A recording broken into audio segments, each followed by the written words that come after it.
Chapter 1273, The Poor Arrodes. Klein didn't visit Benson and Melissa because the matters he was involved in were at too high a level. Approaching his siblings would only bring them disaster. For existences who didn't know Klein's original identity, such acts would help them understand the relationship between Benson, Melissa, and Klein. To know of Klein's past experiences, this would make them confirm one thing: Klein still maintained his humanity and was still very concerned about his family. Therefore, staying away from Benson and Melissa was the best form of protection he could give them. Of course, Klein had already grasped the situation of his siblings through Miss Justice. During the war, Benson had displayed his experience and ability at the Ministry of Finance. He received many promotions and had become the deputy director of the 5th Department, and his annual salary reached £300. Melissa won the favor of her mentor, Portland Moment, and was given a chance to become a Beyonder. The chancellor of the Backland University of Technology was a believer of the god of steam and machinery, so he had long become a Beyonder. He was currently a Sequence 7 appraiser. He wished for Melissa to become a Sequence 9 savant so that she could better absorb the knowledge and improve her memory. This established a good foundation for her in her subsequent development in the mechanical domain. This was Melissa's secret, but she wasn't able to hide from a spectator at the demigod level. Besides, Audrey definitely informed Klein that Melissa was more inclined to agree and would be making a decision in the next few days. Klein's attitude towards this matter was a tacit acquiesce. On the one hand, the spiritual perception enhancement one gained from the savant pathway's advancement was rather limited. Melissa wouldn't really hear or see what she shouldn't. On the other hand, with the impending apocalypse, the madness caused by the low sequence potions would further decrease.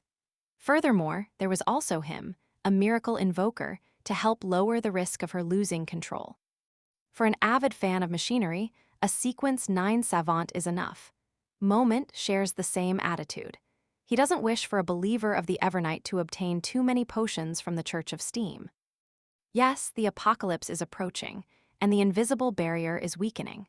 The intrusion of this world by the outer deities will become more and more obvious. The chances of ordinary people encountering Beyonder incidents will definitely gradually increase. From this point of view, it's also a good thing for Melissa to become a Beyonder. If she can successfully advance to Sequence 6 artisan or a machinery specialist, then she can fulfill her dreams and protect herself and Benson. I'll get Miss Justice to find an opportunity to disclose the acting method to Melissa in a discreet manner. The extent of her future growth will depend on her. At most, I can give her some good luck, formulas and ingredients. I'm really like an older brother who can't rest easily. Heh, I've been like this since the beginning. Does this count as granting a wish in a certain sense?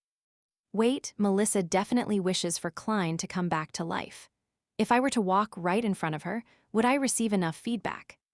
Forget it, this will bring her and Benson a devastating disaster. Klein shook his head and stopped himself from making excuses. He then pressed down on his top hat and turned towards a hotel by the streets. He took out a gold pound and got a room. The gold pound was real. It was an item that Klein had brought back to the real world some time ago. In the previous war, Klein had donated £14,800 in cash, £14,200 worth of gold bars, and nearly 20 high-quality gems through Miss Justice. Apart from all the strange items left on the junk pile, he only had 39 lone gold coins and 10 high-quality gems left. Glancing at the hotel owners returning change in solely and pennies, Klein put them away and entered the room before walking to the full-length mirror. Right on the heels of that, he took out a pen and paper and drew the incantation that summoned Arrodes. Seconds and minutes passed, but nothing abnormal happened. The full-body mirror remained silent. A few seconds later, Klein chuckled and raised his eyebrows. He took out a gold coin from his pocket. Chug, chug, chug. A steam locomotive that was spewing thick smoke tore across the rail, heading west of the continent. The disheveled Icancer and a machinery hive mind member stood in a particular carriage as they focused on the metal cage in front of them. The metal spikes above the cage extended outwards in all kinds of menacing ways, coruscating with a dim light. The machinery hive mind member, who had the looks of a typical Lonese citizen, looked out the window at the planes rapidly sweeping past them. He couldn't help but ask, "Deacon, are you planning on returning to Lone after reaching Intes?" After the war ended, the Church of Steam, who had taken the wrong side, had no choice but to bear the consequences of its actions. It had to transfer all Beyonders above that of demigods, and sealed artifacts above Grade 2 out of Lone within a time period set by the two churches of Evernight and Storm. In other words, they had lost their original status. In the future, they could only maintain a small number of cathedrals, just like the Church of Earth Mother in Lone. If it weren't for the fact that there were too many people who believed in the god of steam and machinery, and some of them being key figures in the reconstruction efforts after the war, the Church of Steam might not have been able to retain such treatment. Similarly, a smaller number of cathedrals only required a small number of machinery hivemind members. Most of the Beyonders in Lone had to migrate to Intes. Icancer fell silent for a few seconds before smiling bitterly.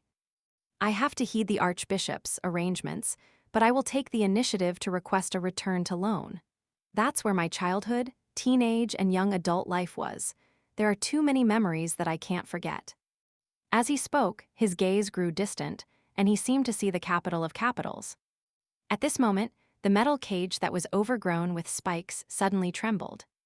Silver bolts of lightning appeared out of nowhere and landed one after another.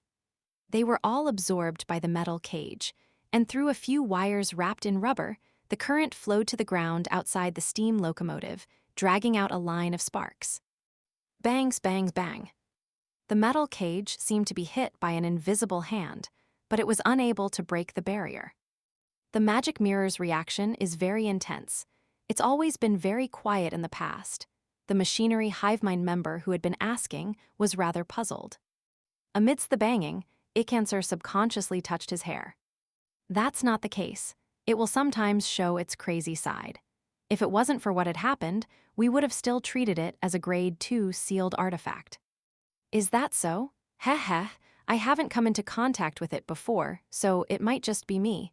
But it feels to me that the magic mirror doesn't want to leave Backland. The machinery hivemind member teased with a smile. Puh. Lightning struck and was absorbed by the metal cage. Bangs, bangs, bang. The slamming sounds dragged on slowly, as though it was making its last, helpless cry. Icancer took out an old and exquisite pocket watch and opened it. It only lasted 2 minutes. It's much better than in the morning. Just as the member of the machinery hivemind, who had just been transferred over, was about to ask, he suddenly heard the slamming sounds stop abruptly. It was as though it had been affected by some factor that it couldn't put up resistance to. "This is the style of the magic mirror?" he asked. Icancer frowned slightly and said, "No.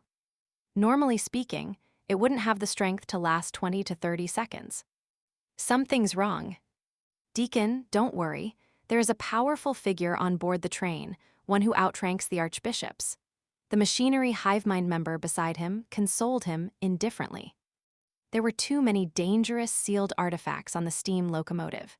Without a powerful figure watching them, there would definitely be problems. Icancer nodded, indicating that he wasn't worried.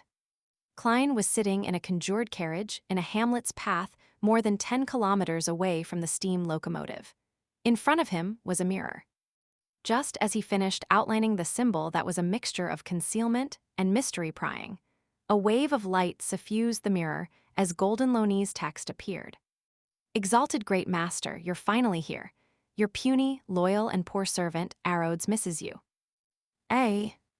Klein couldn't accept the enthusiasm behind this line as he shrank back indiscernibly. If Arrodes's previous attempts to curry favor still maintained a hint of dignity, it was now complete fawning over him. Klein could even detect a hint of crying. The frequency of amorous news popping up in Trier is far higher than in Backland. "It should be a place that you're fond of," Klein teased Arrodes with a smile. "That's because you don't wish to go to Trier." The golden words on the surface of the mirror faded their colors, turning a faint silver. Klein secretly clicked his tongue. "I have something to ask you." "Please ask," Arrodes replied humbly. "Do you know who Earth Mother is?" Klein went straight to the point. The mirror instantly turned dark, as the faint silver words turned palish white. I don't know, but during the War of Gods, I heard a voice coming from deep within tenebrous heaven. He shouted a name. That's the true name of the sanguine ancestor. This magic mirror didn't dare to directly present Lilith's name. Lilith, it's actually Lilith. Klein was surprised, but he also felt that this answered many of his questions. Then he thought of the moon Emlind. This vampire kept going in circles, imagining all kinds of developments, only to have never changed his faith. If Emlyn had Anderson's personality, he would definitely say to the Sanguine's Grand Duke and Marquises, "Hey, are you also coming to believe in the Mother Goddess?" As Klein imagined the funny scene, he said to Arrodes, "It's your turn to ask." "Supreme Master, please continue asking. I'll ask it all at once towards the end." The palish white words regained their faint silver luster. Klein thought for a moment before saying, "How's the situation like now? For example, the situation in Fasek."